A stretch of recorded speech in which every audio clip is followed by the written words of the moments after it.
ಕೇಂದ್ರ ಸರ್ಕಾರಿ ನೌಕರರಿಗೆ ಗುಡ್ ನ್ಯೂಸ್, ತುಟ್ಟಿ ಭತ್ಯೆ ಹೆಚ್ಚಳ. ನವದೆಹಲಿ, ಜುಲೈ 1, 2024ರಿಂದ ಜಾರಿಗೆ ಬರುವಂತೆ ಸೆಪ್ಟೆಂಬರ್ನಲ್ಲಿ ಕೇಂದ್ರವು ತನ್ನ ನೌಕರರಿಗೆ ತುಟ್ಟಿ ಭತ್ಯೆಯನ್ನು ಶೇ.3ರಷ್ಟು ಹೆಚ್ಚಿಸಲಿದೆ. ತುಟ್ಟಿ ಭತ್ಯೆ ಶೇ.3 ಅಥವಾ ಶೇ.4ಕ್ಕೆ ಹೆಚ್ಚಾಗಬಹುದು ಎಂದು ಮೂಲಗಳು ತಿಳಿಸಿವೆ. ಡಿಎ ಹೆಚ್ಚಳವನ್ನು ಸೆಪ್ಟೆಂಬರ್ನಲ್ಲಿ ಕೇಂದ್ರ ಸರ್ಕಾರ ಘೋಷಿಸುವ ಸಾಧ್ಯತೆ ಇದೆ.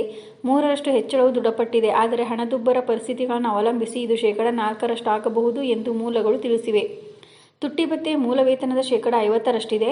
7ನೇ ವೇತನ ಆಯೋಗದ ಪ್ರಕಾರ ಡಿಎಯನ್ನು ಮೂಲ ವೇತನದೊಂದಿಗೆ ವಿಲೀನಗೊಳಿಸಲಾಗುವುದು ಎಂಬ ಮಾತುಗಳು ಕೇಳಿಬರುತ್ತಿವೆ.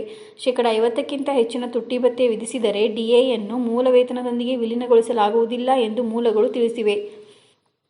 8ನೇ ವೇತನ ಆಯೋಗ ರಚನೆಯಾಗುವವರೆಗೂ ಇದು ಯಥಾಸ್ಥಿತಿಯಲ್ಲಿ ಮುಂದುವರಿಯುತ್ತದೆ.